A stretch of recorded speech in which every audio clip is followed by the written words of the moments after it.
बदलना चाहो भाग्य, बहुत आसान है रास्ते, अब रोजगार के वास्ते नए आसान रास्ते। पिछले कई सालों से या हम कहें कई दशकों से जो मार्केटिंग के विशेषज्ञ हैं वो ग्रामीण बाज़ार को लेके हमेशा से उत्सुक रहे हैं कि ऐसा कौन सा मॉडल होगा जिससे ग्रामीण बाज़ार में बिक्री की जा सके या सप्लाई चेन डेवलप की जा सके।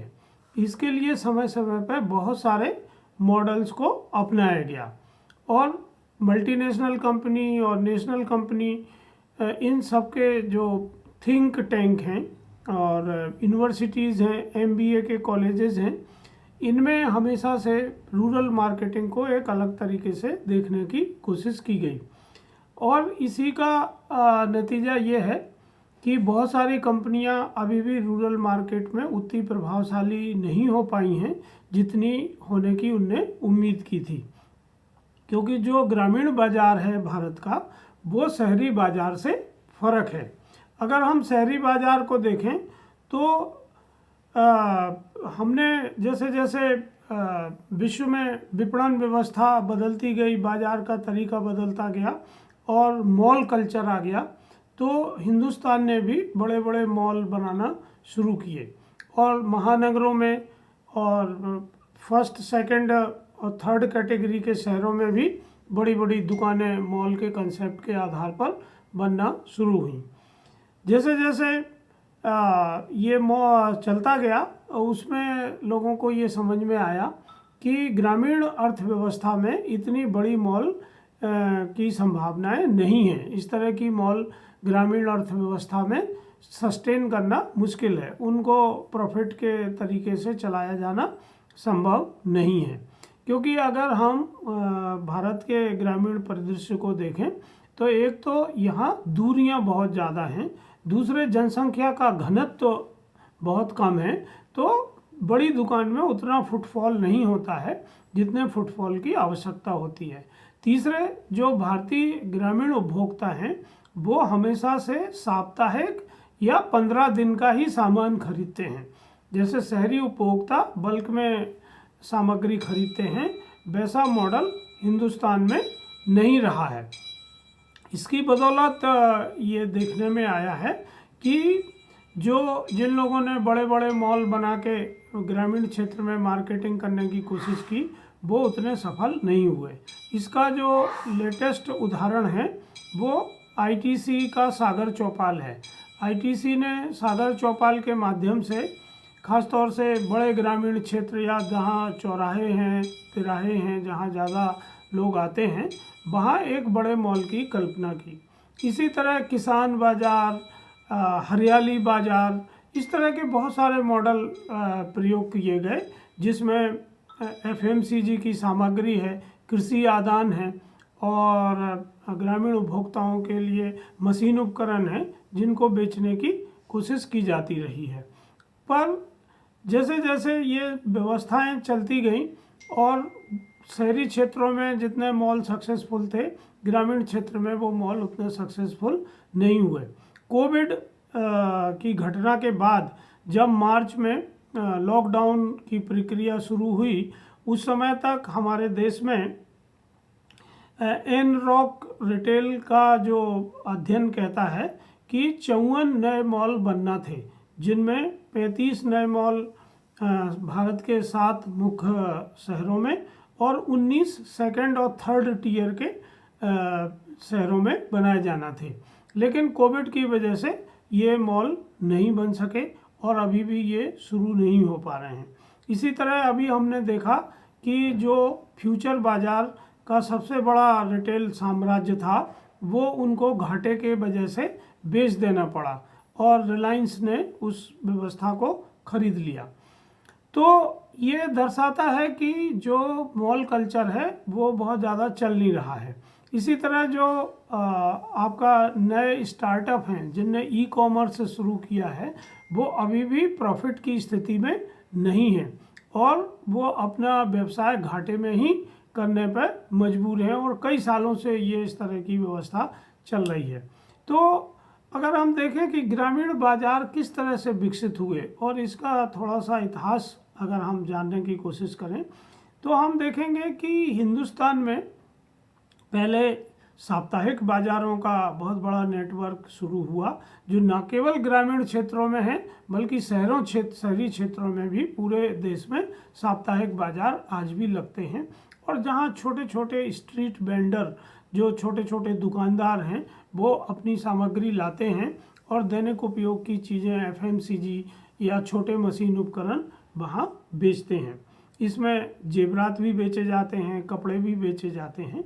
इसके बाद हिंदुस्तान में धार्मिक ता बहुत अधिक रही और धर्म की वजह से हर चीज़ को हमने धर्म से जोड़ा और बहुत सारे धार्मिक त्योहारों पर धीरे धीरे हमने मेले लगाना शुरू किए और इन मेलों में वो वस्तुएं या वो व्यापारी आते थे जो सामान्यतः उन बाज़ारों में अपनी बिक्री नहीं करते थे। इससे मेलों में आने वाले व्यापारियों को एक तो बड़ा व्यापार मिल जाता था, दूसरे जिस क्षेत्र में मेला लगता था वहाँ के लोग सामान्यतः 6 महीने या साल भर का सामान अपना इन मेलों से खरीद लिया करते थे। बहुत सारे राज्य थे, राजा महाराजा थे जिन्होंने मेलों को बहुत प्रोत्साहित किया। जैसे जो ग्वालियर का राज्य था, ग्वालियर के महाराजा थे, उन्होंने अपने पूरे साम्राज्य में मेलों को बहुत प्रोत्साहित किया और हर साल वो मेले लगाते थे। और मेलों में जो सामग्री बिकने से बच जाती थी बाहर के व्यापारियों की, उस सामग्री को सामान्यतः राज्य खरीद लिया करते थे, महाराजा लोग खरीद लिया करते थे, जो उनकी सैनिक और उनके महल के उपयोग में आते थे। तो इससे एक और जहाँ राज्य का व्यापार बढ़ता था, वहीं दूसरी ओर ऐसे व्यापारी अपने उच्च गुणवत्ता के माल लाते थे। उज्जैन में एक मोहल्ला है जिसको हम फ्रीगंज के नाम से जानते हैं। फ्रीगंज का नाम क्यों पड़ा? क्योंकि वहाँ उस समय ग्वालियर स्टेट द्वारा कोई भी टैक्स नहीं लिया जाता था। जो फ्रीगंज में अपना व्यवसाय करते थे वो कर मुक्त थे। तो इस तरह की जो हम अभी देखते हैं कि SEZ या दूसरे व्यवस्थाएं जो चल रही हैं वो हिंदुस्तान के लिए नई नहीं है, पहले भी इस तरह की व्यवस्थाएं होती रही हैं। अगली जो चरण है जिसको हम मॉम एंड पॉप शॉप कहते हैं, हिंदुस्तान के हर मोहल्ले में ऐसी दुकानें हैं जो उस मोहल्ले की ज़रूरत की चीज़ें आसानी से उपलब्ध कराती हैं। इनमें सामान्यतः दैनिक उपभोग की चीज़ें बिकती हैं और इनको हम मॉम एंड पॉप शॉप के नाम से या कॉर्नर शॉप के नाम से जानते हैं। ये दुकानें नेटवर्क बहुत स्ट्रॉन्ग है और इसको ई-कॉमर्स या मॉल कल्चर भी बदल नहीं पाया है। जब मॉल बनना शुरू हुए तब ये आशंका व्यक्त की गई कि ये मॉम एंड पॉप कल्चर की जो दुकानें हैं वो बंद हो जाएंगी, लेकिन ऐसा नहीं हुआ, वो बढ़ती गई और उल्टा मॉल बंद होने लगे। दूसरे जब ई-कॉमर्स आया तब भी ये धारणा बहुत बनाई गई कि जो कॉर्नर स्टोर हैं, जो छोटी छोटी दुकानें हैं, वो बंद हो जाएंगी। वो वैसा अभी भी नहीं हुआ, बल्कि उल्टा जो ई-कॉमर्स हैं, जो अभी नए ई-कॉमर्स आ रहे हैं, वो अपने मॉडल को बदल के मॉम एंड पॉप स्टोर को या कॉर्नर के जो दुकानें हैं उनको अपने नेटवर्क में सम्मिलित कर रहे हैं। तो ये बहुत बड़ा स्ट्रॉन्ग डिस्ट्रीब्यूशन सिस्टम है जो भारतीय उपभोक्ता की आवश्यकताओं को पूरा करता है।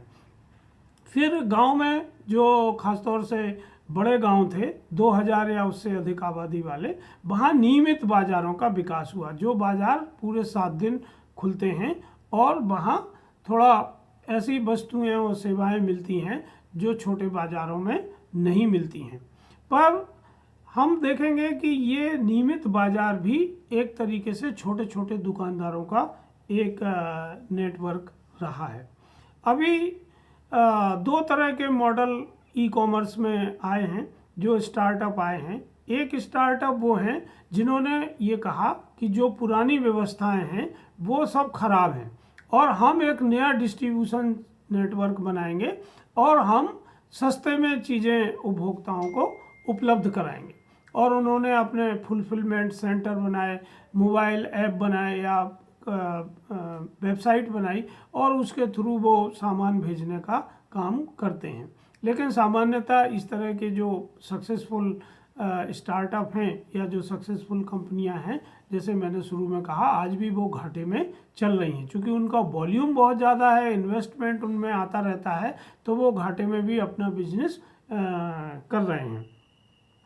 दूसरा मॉडल जो ग्रेजुअली बन के आया वो ये था कि हम जो छोटी छोटी दुकानदार हैं उनमें टेक्नोलॉजी का इन्फ्यूज़न करेंगे, उनको टेक्नोलॉजी से जोड़ देंगे और उनको हम ई कॉमर्स के माध्यम से व्यापार करने में मदद करेंगे। जिसमें आप देखते हैं एक तरफ जो खुद की व्यवस्थाएं डेवलप करने का है वो अमेजॉन है, या उसका प्रतिरूप भारत में फ्लिपकार्ट है, या दूसरी जो व्यवस्था है जिसमें छोटे छोटे दुकानदारों को जोड़ा गया है वो चाइनीज़ के जितने स्टार्टअप हैं, खासतौर से अलीबाबा ग्रुप के, उनमें ये कोशिश की गई है कि छोटे मैन्युफैक्चरर या छोटे दुकानदारों को उनके प्लेटफॉर्म पर इलेक्ट्रॉनिक माध्यम से जोड़ दिया जाए ताकि वो अपना बिजनेस बड़े क्षेत्र में कर सकें। अभी जैसे जैसे पेंडेमिक आया, कोविड आया और मार्च के बाद सब कुछ बंद हो गया, तो आपने देखा होगा कि शहरों में पूरा व्यापार ही लगभग जीरो के स्तर पे आ गया और बहुत बड़े बड़े प्रतिष्ठान, बड़े बड़ी कंपनियां बंद होने की कगार पे आ गई और उनको अपना खर्चे निकालना दूभर हो गया। दूसरी तरफ गांव की अर्थव्यवस्था उस समय भी चलती रही, क्योंकि एक तो कोविड का असर वहाँ नहीं था, दूसरे खेती की गतिविधियाँ हमेशा चल रही थी। तो ग्रामीण अर्थव्यवस्था बहुत तेज़ी से ग्रो की और इसका परिणाम ये हुआ कि बहुत सारी कंपनियां जो शहरी क्षेत्र में अपने उत्पाद नहीं बेच पा रही थीं वो अब ग्रामीण क्षेत्र की तरफ जा रही हैं और ख़ासतौर से नए मॉडल ट्राई किए जा रहे हैं। जैसे अभी आप जानते हैं कि पेंडेमिक के बाद ऑटोमोबाइल सेक्टर ने लगभग 300 अपने शोरूम शहरी क्षेत्रों में बंद कर दिए थे, क्योंकि वो घाटे में चल रहे थे। जैसे जैसे डिमोनेटाइजेशन के बाद और जीएसटी आने के बाद बाज़ार में मंदी की स्थिति बनी, तो बड़े बड़े शोरूम ऑटोमोबाइल्स के बंद करना पड़े।